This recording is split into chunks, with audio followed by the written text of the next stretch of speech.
আমাদের সকলেরই প্রিয় ফুটন্ত কিশোর ক্লাবের সম্মানিত উপদেষ্টা কক্সবাজার কোর্টের বিজ্ঞ আইনজীবী অ্যাডভোকেট সোহান ভাইকে বক্তব্য রাখার জন্য আহ্বান জানাচ্ছি।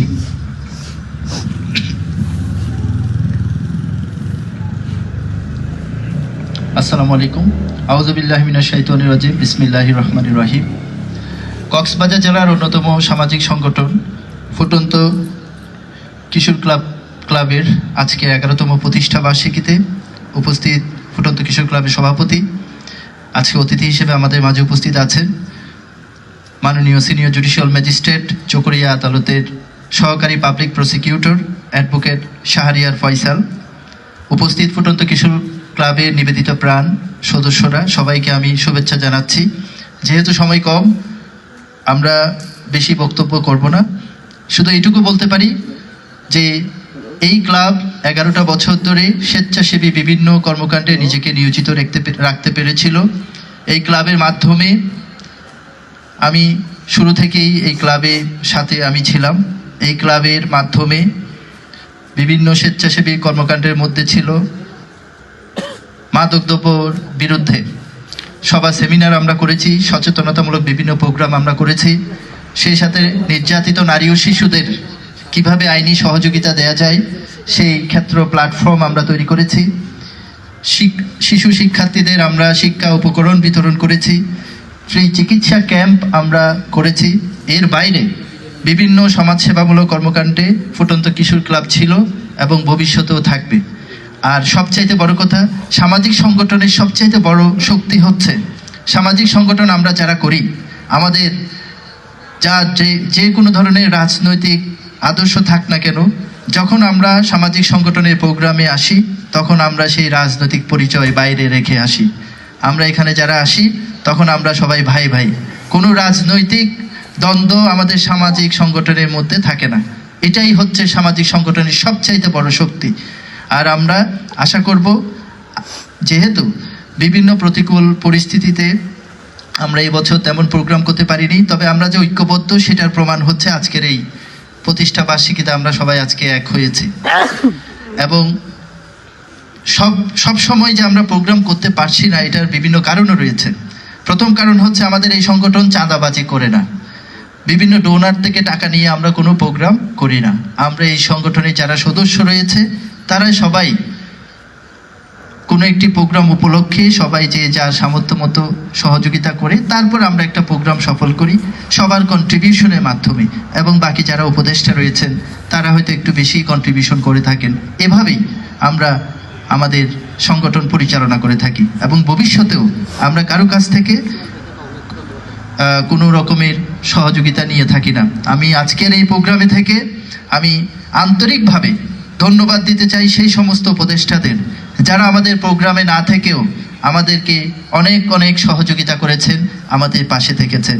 বিশেষ করে আমাদের সংগঠনের উপদেষ্টা সোহেল শিকদার ভাই এবং বাবুল ভাই দুইজনই আমাদের এই সংগঠনের পাশে থেকেছেন। আজকে ওনারা হাজির হতে না পারলেও আমরা আমাদের সংগঠনের পক্ষ থেকে ওনাদের দুজনকে আন্তরিক ধন্যবাদ এবং কৃতজ্ঞতা জানাচ্ছি। সেই সাথে আপনাদের সবাইকে যারা আজকে উপস্থিত হয়েছেন, আমাদের পাশে থেকেছেন, আপনাদের সবাইকে আন্তরিক ধন্যবাদ জানাচ্ছি। সবাই আমাদের সংগঠনের জন্য দোয়া করবেন, সবাই ঐক্যবদ্ধ থাকবেন এই কামনা করি। আসসালামু আলাইকুম। ফুটন্ত কিশোর ক্লাবের প্রতিষ্ঠাতা সভাপতি এবং বর্তমান সভাপতি জনাব সাখাওয়াত হোসেন আদনান, আমি জনাব সাখাওয়াত হোসেন আদনানকে তার আজকে সমাপনী বক্তব্য দেওয়ার জন্য বিনীতভাবে অনুরোধ করছি।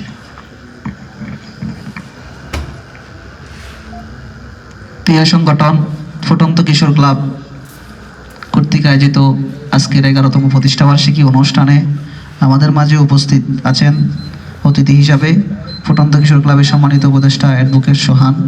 আমাদের মাঝে উপস্থিত আছেন জাতীয়তাবাদী আইনজীবী ফোরামের অন্যতম সদস্য পাবলিক প্রসিকিউটর শ্রদ্ধেয় ফয়সাল ভাই। আমাদের মাঝে উপস্থিত আছেন ফুটন্ত কিশোর ক্লাবের অসংখ্য নেতৃবৃন্দ, অসংখ্য সাধারণ সদস্যবৃন্দ। সবাইকে ফুটন্ত কিশোর ক্লাবের 11তম প্রতিষ্ঠা বার্ষিকী অনুষ্ঠান থেকে আন্তরিক ধন্যবাদ এবং কৃতজ্ঞতা জানাচ্ছি উপস্থিত হওয়ার জন্য। আমি সোহান ভাই বা আমাদের সদস্যরা খুবই গুরুত্বপূর্ণ বক্তব্য রাখছে, আমি বক্তব্য দীর্ঘায়িত করব না, আমি তো একটা কথা বলেই শেষ করব। এই ফুটন্ত কিশোর ক্লাব প্রতিষ্ঠা লগ্ন কোথায় থেকে কিভাবে সংগঠিত হলো, এই ফুটন্ত কিশোর ক্লাব কিভাবে আসলো, এই যাত্রাটা কিভাবে শুরু হলো, এই জিনিসটা একটু আপনাদেরকে ক্লিয়ার করব। ফুটন্ত কিশোর ক্লাব 2015 সালে প্রতিষ্ঠা করেছিলাম কৈয়ারবিলির কোজাকালী গ্রাম থেকে। 2015 সালে কোজাকালী থেকে প্রতিষ্ঠা লাভ করে 2015 সালে হাঁটি হাঁটি পা পা করে আমরা কৈয়ারবিলি ইউনিয়নে কাজ করেছি। এরপরে আমরা চকরিয়া উপজেলায় পুরো উপজেলায় কার্যক্রম পরিচালনা করেছি। এরপরে আমরা সিদ্ধান্ত নিয়ে কক্সবাজার জেলায় আমরা টিম গঠন করি, কক্সবাজার সদরেও আমরা কার্যক্রম পরিচালনা করি। পাশাপাশি পেকুয়া উপজেলায়ও আমরা টিম গঠন করি, ওখানেও আমরা প্রোগ্রাম চালাই যাই। এরপরে আমরা চট্টগ্রামেও একটা টিম করি সর্বশেষ, সেখানেও আমরা বিভিন্ন প্রোগ্রাম করেছি। ইনশাল্লাহ এই কোজাকালী থেকে চকরিয়া থেকে নেতৃত্ব দিয়ে পুরো কক্সবাজারকে পুরো চট্টগ্রামে আলো ছড়িয়েছে, আলোক পত্রিকা ছড়িয়েছে এই ফুটন্ত কিশোর ক্লাব। এই ফুটন্ত কিশোর ক্লাবের মাধ্যমে অনেক নির্যাতিত মানুষ আইনি সেবা পেয়েছে, অনেক শিক্ষার্থী আপনার পড়ালেখার সুযোগ পেয়েছে, অনেক শিক্ষার্থী খরচ পেয়েছে। এভাবে আমরা ফুটন্ত কিশোর ক্লাবের পক্ষ থেকে বিভিন্ন আয়োজনের মাধ্যমে এই ফুটন্ত কিশোর ক্লাব আজকে 11টি বছরে পা রেখেছে। আমি সবাইকে ধন্যবাদ জানাই উপস্থিত হওয়ার জন্য। বেশি কিছু বলবো না। সংগঠন করবেন হচ্ছে কি মূলত নিজের জন্য, দেশের জন্য, দেশের মানুষের জন্য। সংগঠন আমরা না করলে পারতাম আজকে এখানে 11টা বাজে, রাতের 10টা বাজে এখানে আসার কোনো দরকার নাই। নিজের আন্তরিকতার টানে, দেশের টানে, দেশের মানুষের টানে আমরা এখানে আসছি। এখানে যারা অতিথি আছে তারাও দেশের টানে, দেশের মানুষের টানে, আন্তরিকতার টানে এখানে আসছে। আমরা প্রতি বছরে একটা বড় প্রোগ্রাম করে থাকি প্রতিষ্ঠাবার্ষিকী, তার পাশাপাশি আমরা সামাজিক উন্নয়নমূলক কাজ করে যাচ্ছি। এভাবে ইনশাল্লাহ আপনাদের নিয়ে এই ফুটন্ত কিশোর ক্লাব যোগ পর্যন্ত বেঁচে থাকবে।